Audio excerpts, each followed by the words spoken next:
제가 꽤 나이가 많은데 제가 잘 모르겠는 게 아직도 사랑에 대해서 잘 몰라요. 이건 사랑이 부인을 지켜주시고 부인의 가족을 지켜주시려고 하는 이런 게 아닌가. 저희 집사람은 어디 가서 남편이 공무원이다 검사라는 얘기도 안 합니다. 정당하게 일하는데 근거 없이 의혹을 막 제기해서 이렇게 하면 저는 누가 공직을 하겠습니까? 저희 집사람이 어디 가서 자기 일하는데 남편을 팔아서 일을 도와준다, 사건을 뭐 봐준다, 뭐 이런 식이 돼가지고 뭐 했다는 그런 자료나 뭐 무슨 근거가 있으면은 그걸 얼마든지 엄정하게 하십시오. 예. 김관욱 교수님. 네. 사실 윤 전 총장을 압박하는 수사하는 데는 사실 여당뿐만 아니라 검찰도 지금 윤 전 총장 가족 수사를 하고 있잖아요. 그런데 일부 언론 보도를 인용하면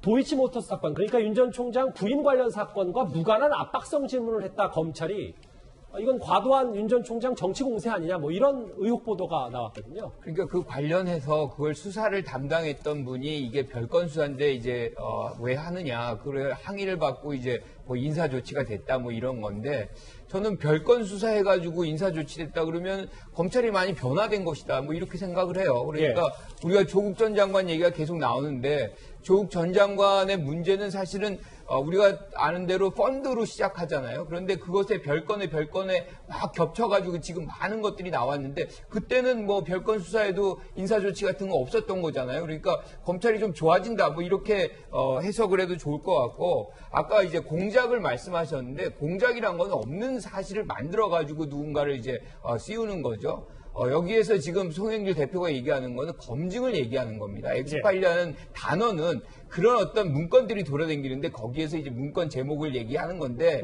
당 대표로서 엑스파일이라는 단어를 쓰는 거는 전 부적절하다고 봐요. 하지만 어떤 형태로든 검증의 장은 열려 있는 것이고, 그것을 적극적으로 검증해야 되는 거는 후보자로서는 당연히 해야 되는 하나의 뭐 이 과정이다, 이렇게 봐야 되는 거죠. 우리가 이것을 마냥 이것을 공작이라고 얘기하는 것은 이것도 사실 상황을 왜곡시키는 그런 측면이 분명히 있다는 것을 지적하고 싶습니다. 조수진 의원. 근데 여기 물론 서울중앙지검이 수사관이 무관한 질문 조사했다는 보도는 사실이 아니라고 했지만, 실제로 일부 조선일보 보도를 보니까 윤 전 총장 아내인 김건희 씨와 관련된 모든 것, 그러니까 무엇이라도 내놓으라라는 압박성 기사가 있었다, 뭐 이런 얘기가 좀 돌거든요. 네, 우선 이거는 아직까지는 보도 단계인데요. 예. 보도라는 것이 아예 없는 이야기를 만들어서 과연 보도할 수 있을까?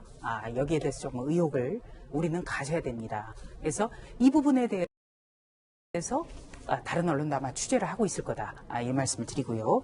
그러니까 이 도이치모터스라는 주가 조작 의혹 사건이 2010년에서 2011년 있었던 의혹 사건이에요. 그런데 이것과 관련해서 최근에 A씨가 서울중앙지검에서 조사를 받았는데, 이 윤석열 전 총장과 관련한 부분에 대해서 압박을 할 것인지 그거는 우리가 알 수 없지만, 갑자기 조사를 받는 사람에게 현재 운영하고 있는 사업체의 매출 신고 자체를 문제 삼으면서 심리적 압박을 가했다는 거예요.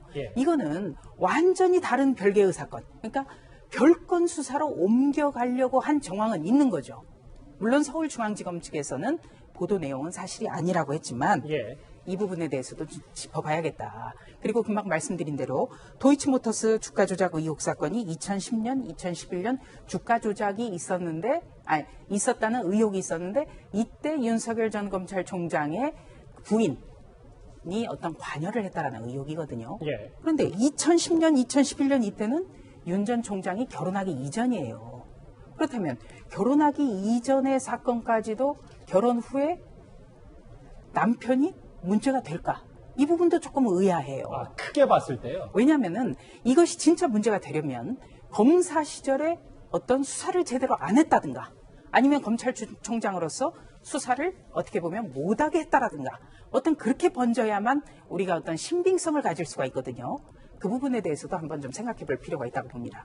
윤 전 총장 측 변호인은 사실 가족 변호인이죠. 엄밀히 따지면.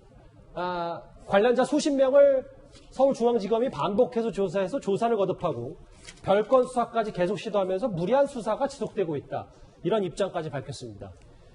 윤 전 총장 수사와 관련해서 또 하나 주목할 만한 건요, 사실 조금 전 5시에 김진욱 공수처장의 취임 후 첫 기자간담회를 열었습니다. 무엇보다 윤 전 총장 수사 배경에 대해서 어떤 얘기를 내놓을지가 꽤 관심이 쏠리고 있는데요. 과거 김진욱 처장의 목소리 있는데 여기 조수진 의원도 등장합니다. 한번 같이 만나보겠습니다. 이 자리에 있는 여권 의원만 하더라도 거리낌 없이 공수처 수사 1호 대상 바로 윤석열 검찰총장으로 뽑았습니다. 공수처 출범 시에 수사 대상을 윤석열 검찰총장이 1호가 될 것이다라는 주장이 공공연하게 여권에서 나왔습니다. 후보자 견해는 어떻습니까? 그 부분은 공수처의 1호 사건은 굉장히 상징적인 의미가 큰 것 같습니다. 그 부분은 신중히 저희 공수처가 완전히 수사 체계를 갖춘 다음에 신중하게 검토가 되어야 될 거고요. 그렇다면 가능성을 배제하지는 않는군요. 모든 가능성을 열어놓고 대신 제가 약속드릴 수 있는 것은 공수처가 1호 대상을 선택을 하거나 수사를 할 때 어떤 정치적인 고려를 하거나 하지 않고 사실과 법에 입각해서 그냥 그렇게 하겠습니다. 김진욱 공수처장이 취임 한 50일 즈음에서 처음으로 기자간담회를 여는데 이도원 의원님. 네. 아직 내용은 공개가 안 됐어요. 그런데 어쨌든 윤 전 총장 수사를 왜 이 시점에 하는 이유에 대해서 여러 가지 의견을 밝힐 것으로 보입니다. 수사와 관련된 일이기 때문에 답변을 회피할 수도 있는데 이 문제에 대해서는 굉장히 중요한 대선을 앞두고 야권의 가장 유력한 후보로 거론되는 전직 검찰총장을 수사하는 거기 때문에 반드시 수사 배경에 대해서는 설명을 해야 된다고 봅니다. 어떤 식으로 답변할지 모르지만 물론 그 정치적인 의도는 없고 고발에 따라서 수사한다고 하지만 지금까지 공수처에 고발된 그 사건이 한 1,500건 정도, 그리고 검사와 관련해서도 수백 건이 된다고 하는데 그중에서 왜 유독 윤석열 전 총장 관련 사건을 제7호, 제8호 사건으로 선정했는지 여기에 대해서는 반드시 설명이 있어야 될 것 같고, 오늘 기본적으로 간담회 하는 거는 그동안 너무 그 김준욱 공수처장이 공수처에 수많은 그 여러 가지 현안이 있음에도 불구하고 기자들에게 설명하는 기회가 없었습니다.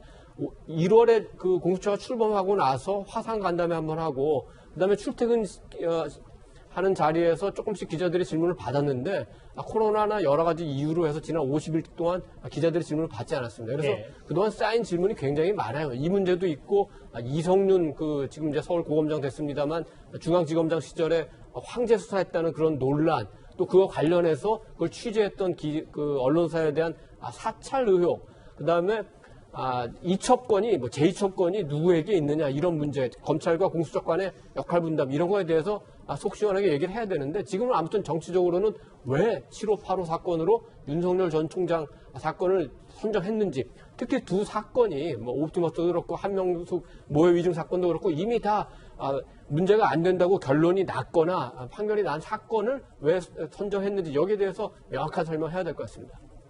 오늘 조수진 의원이 최고위에서 이런 얘기를 하셨더라고요. 김진욱 처장은 최소한 정치적 중립성을 위한 노력의 신용이라도 해야 된다. 네. 그러니까 윤 전 총장이 정치 전면에 등장하려 하자 이 수사를 개시했다.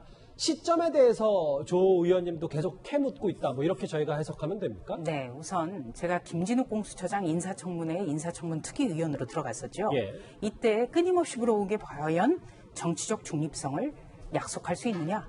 여기에 대해서 다짐을 받은 거예요. 그때마다 김진욱 공수처장은 정치적 중립성은 걱정 안 하셔도 된다고 누누이 강조를 했습니다. 그런데 공수처 출범 이후에 지금 김진욱 공수처장을 믿기가 굉장히 어려워요. 우선 이도훈 의원님도 말씀하셨지만 서울중앙지검장이 피의자 신분으로서 조사를 받을 때 어떻게 했습니까? 관용차로 에스코트를 했어요. 이성윤 고검장 말씀하신 그렇습니다. 거죠? 이래서 황제 출두다, 황제 출석이다 이런 비판도 나왔어요. 그리고 지금 현재 공수처에서 수사하겠다는 사안은 검찰에서 분명히 무혐의 처분을 했던 사안이에요. 예. 무혐의 처분을 했던 사안을 공수처가 다시 수사를 하겠다는 것은 이거는 전혀 앞뒤가 안 맞는 거예요. 이건 누가 봐도 정치적 탄압이라든지 공수처가 정치적 중립을 지킬 의사가 없다라고 볼 수밖에 없기 때문에 다시 한번 오늘 최고위원 회의에서 경고를 한 겁니다. 제발 최소한의 정치적 중립성을 지키려는 신용이라도 좀 해라. 이렇게 압박을 한 거죠. 네. 자꾸 제가 등장하니까 좀 많이 어색하네요. 아니, 물론 네. 이 논란 혹은 의혹에 계속해서 핵심 필드 플레이어, 그러니까 선수로 뛰시기 때문에 저희가 한번 여러 인용을 해봤습니다. 김가람 교수님. 공수처가 지금 정치적 중립성을 훼손한 부분이 있나요? 지금 이렇게 여러 곳에서 이렇게 얘기하는 것은 일종의 압박이거든요. 아하. 최근에 조희연 이제 교육관 관련한 어떤 수사를 1호 수사로 했어요. 그때 여당 의원들이 굉장히 왜 이걸 1호 수사로 하느냐 이렇게 얘기를 했습니다. 그때 이제 야당 쪽에서 왜 이거를 또 비판하느냐라고 얘기를 했었어요. 압박이다. 그런데 지금 또 압박을 하고 있는 거 아닙니까? 그러니까 윤석열 전 총장은 수사를 하면 안 되는 성역인가요? 지금 우리가 뭐 조국 전 장관, 뭐 추미애 전 장관 요만큼의 일이 났어도 수사하라고 많은 사람들이 얘기를 했어요. 그러니까 공수처는 제 일을 하는 거다. 그렇죠. 자기들이 당연히 해야 되는 일들을 해야 되는 것인데 예. 이걸 하지 말라 그러면 직무유기하라 그러는 거거든요. 그래서 이거는 좀 지켜봐야 된다. 수사상으로 아무것도 나온 게 없잖아요. 그러니까 무혐의로 끝날 수도 있는 것인데 아예 수사 자체를 하지 말라는 거는 헌법기관이 작동하지 못하게 하는 거라고 보니 볼 수 없는 겁니다. 그래서 조금 신중하게 볼 필요가 있겠다 이렇게 생각합니다. 유력한 대권 주자 가운데 한 명인 윤 전 총장 관련 수사를 개시한 공수처의 오늘 첫 공식 입장이 조금 뒤에 나올 텐데요. 저희가 이 주에는 내일도 한번 살펴봐야 될 것 같습니다.